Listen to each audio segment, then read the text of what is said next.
Hey everybody, Chris here from It's Mead Made, and today we are going to be painting this. A Chibi style Han Solo in Carbonite. It's super cool and I am super excited to start painting this. So, let's not waste any more time and get into it. So before we get started, what I've done already is I have taken this, as you can see, that this is already white filament, and I have sanded this down, filled it, and also I've went ahead and give it a primer coat. So if you have any questions on how to do this whatsoever, I've actually already made another video where I describe all of the tips and tricks of how I got to this point, and I'll put that right here. So go check that out, and then you can jump right back, and then we can get started on this. If you're wondering where I got this model, I actually got it on a Patreon, 3DXM and Chibi STL. I'm a part of both of them. It's the same guy, but he puts out different types of models. Fantastic artists, and I will put a link to both of those Patreons in the description below, and where you can actually just buy this specific model. So now let's just jump over to the table and get started. Alright, so we have a base. So we also have this sweet Carbonite Han Solo. So I'm going to actually set this aside, and the first thing I'm going to do is actually start on my base, because this is going to probably take a few coats. So I want to go ahead and get started on that. So the first thing is I am going to be using this acrylic paint that's just orange flame. And my extra little add to this is I want to do some airbrushing and some glows in these cracks. Because I don't know if you remember from this specific scene in Star Wars, but there was a lot of glowing up coming from the floor. So what I'm going to do is I'm actually going to do that. Then I honestly think when I'm done, I might actually do a little bit of an airbrush glow from the bottom and actually try to make it look like it's glowing. But we'll see. I don't know yet. But what we're going to do is first, I'm going to go ahead and just start with this orange flame. And just like always, I'm going to add some water to it. Okay. So all I'm going to do right now is I'm just going to fill these holes. And that's really it. I'm not going to try to be the cleanest I absolutely can. I'm really just focusing on getting paint over this black.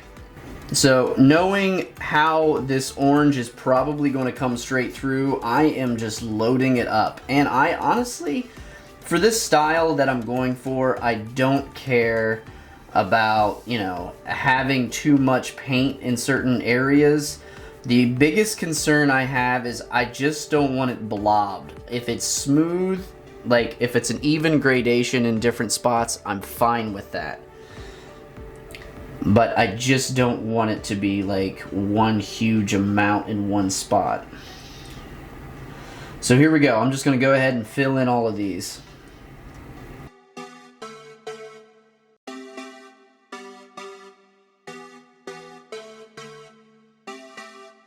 Okay, so I have this drying, so I'm going to set this to the side. Alright, so what I'm going to do with this is I'm actually going to take some blue painter's tape and mask this off. So I want all of the edges masked, because the first thing I'm going to do is I'm going to go ahead and take care of the rub and buff that I want to do on this. So here we go. I'm just going to use blue painter's tape and just go around the edge. I'm not too concerned about making it absolutely perfect. This is just kind of to help me minimize the amount of rub and buff I get everywhere. So here we go.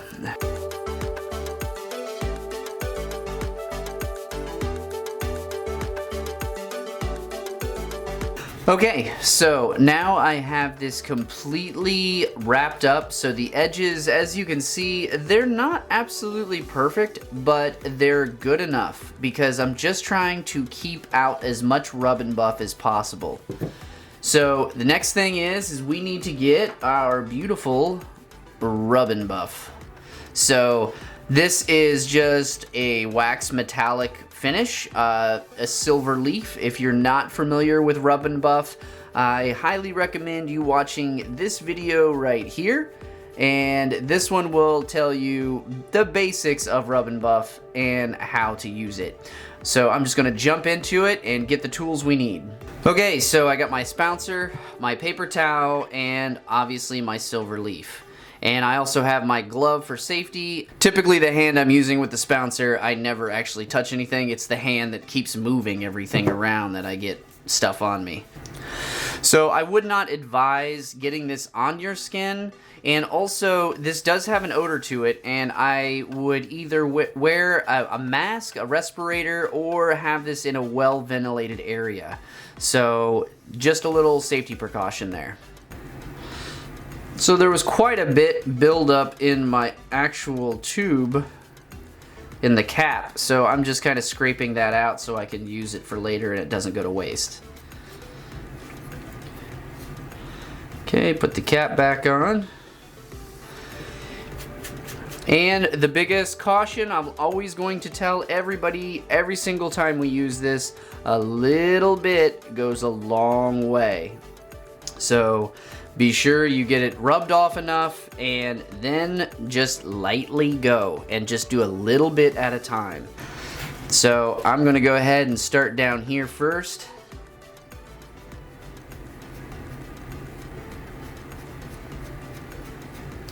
Just barely brushing the surface.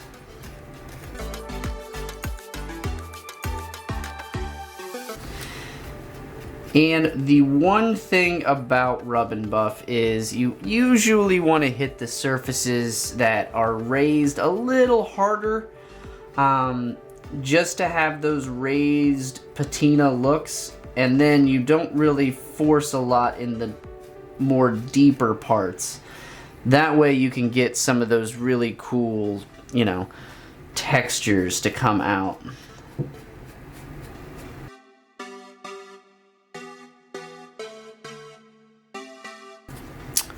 Okay, so you can really start to see that come to life.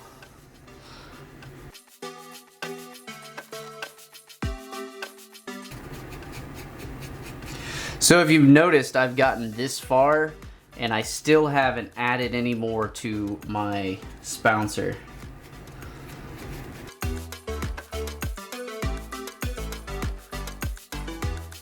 Okay, so I'm going to add just a little bit more. And that's literally it.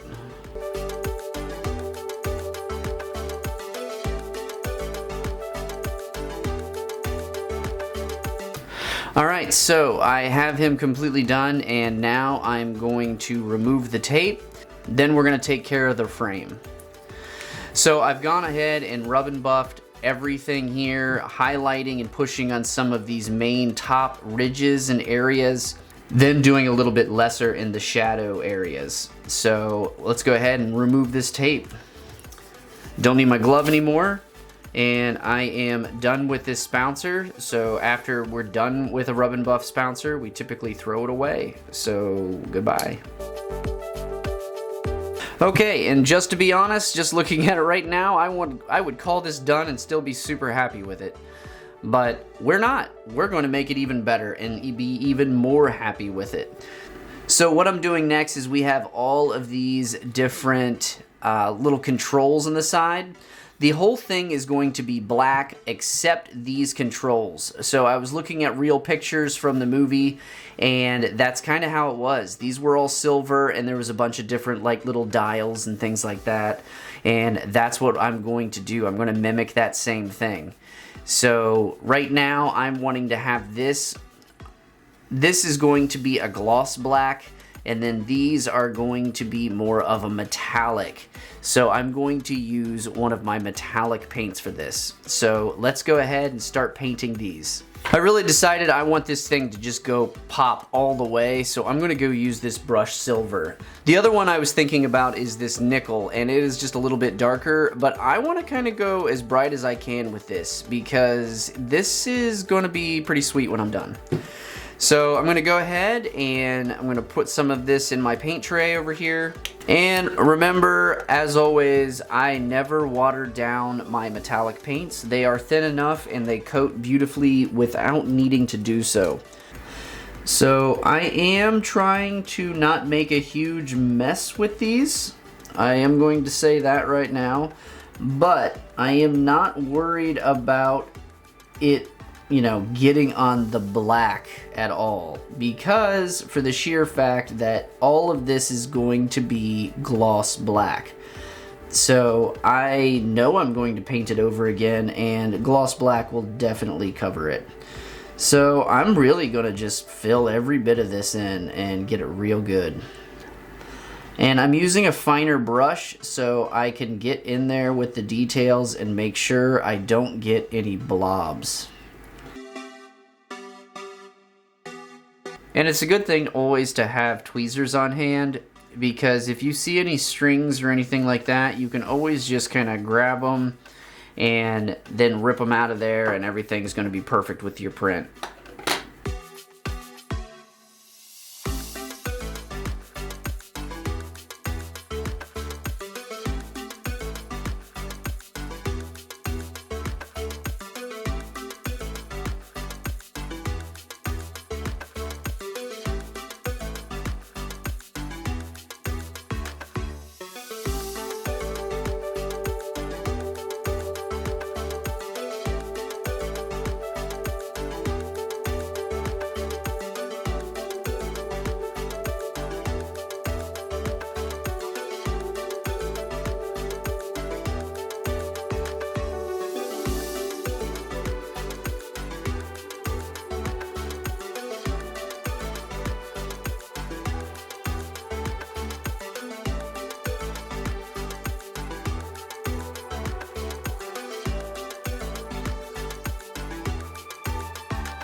Okay, so now I've got all of the control panels are pretty much done on the side. Now I'm going to paint the entire frame black using a gloss. So I really want this to pop, and I think that's really going to do it when using a gloss. So I'm just going to go ahead and water this down, but I'm also going to put a little bit of flow improver into this, as well as water. So we'll see how that turns out.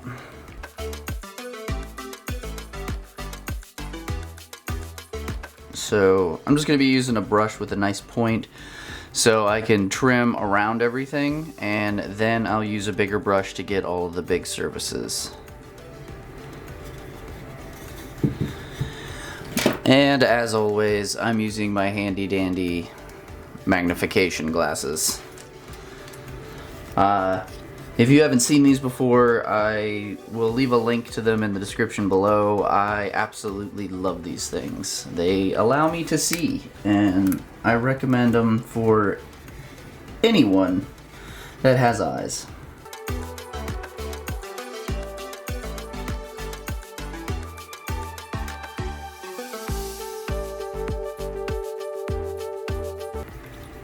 Okay, so now I've got all of that painted. I've got to let it dry, and we're now ready to move over to the base.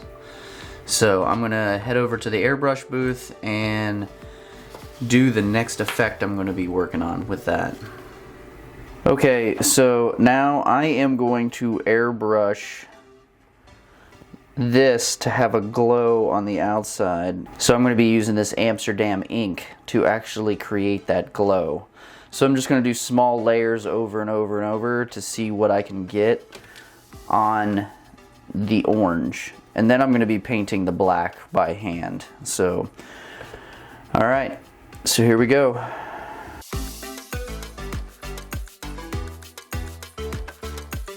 As I thought, I didn't think the yellow was really going to show through much, and it obviously didn't. So I'm going to spray some white around here and then apply the yellow onto the white. So that should do it, but we'll test it. I don't know.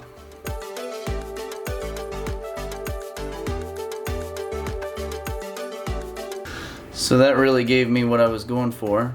But yeah, that looks really good. Alright, so now I am just taking this gloss black, and I figured I'll just make this gloss black, but then I'm actually going to do a metallic dry brush over it because I kind of want it to look like a metal grate.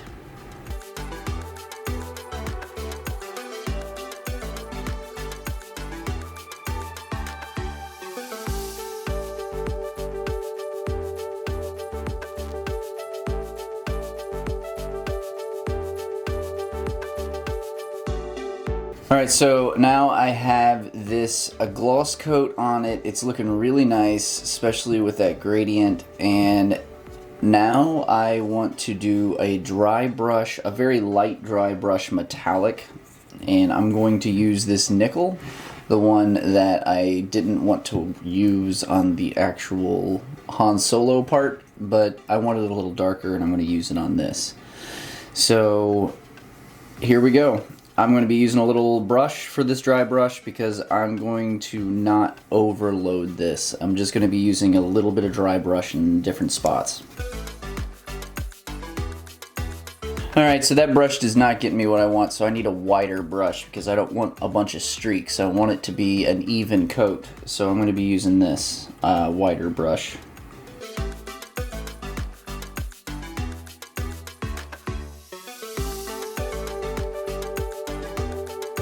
Okay, so now I have this done. It's kind of hard to tell, but there is like a metallic look to it now because it's a very light dry brush.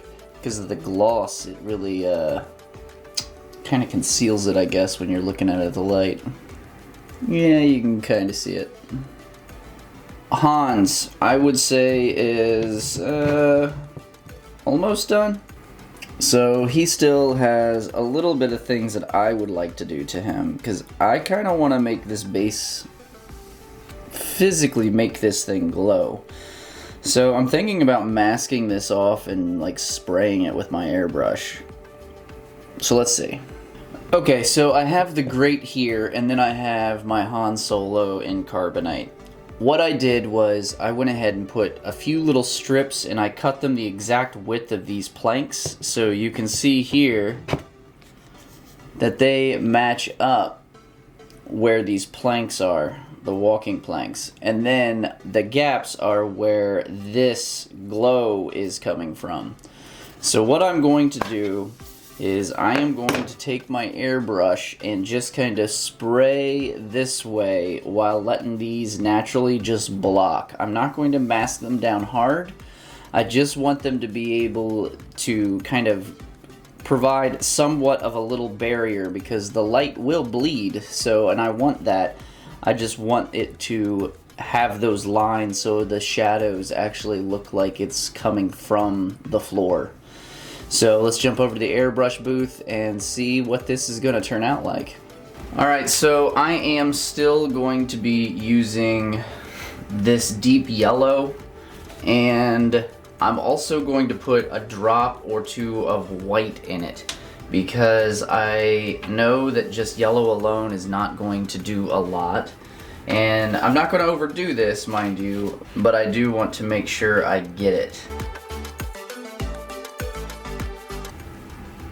Then I'm going to just go ahead and use the end of my brush to try to mix that ink up as much as I can. Alright, so I am just going to lightly go from this direction and see what it does, because it might look terrible, and that's the risk I'm willing to take, because these are just kind of flapped on there as like a block, and there we go. Alright, so test it.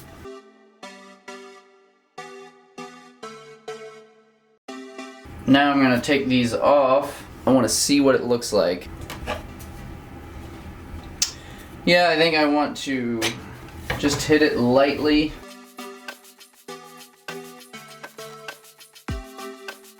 So there we go. Now looking from the bottom, it's super yellow. But from the top, you can barely tell.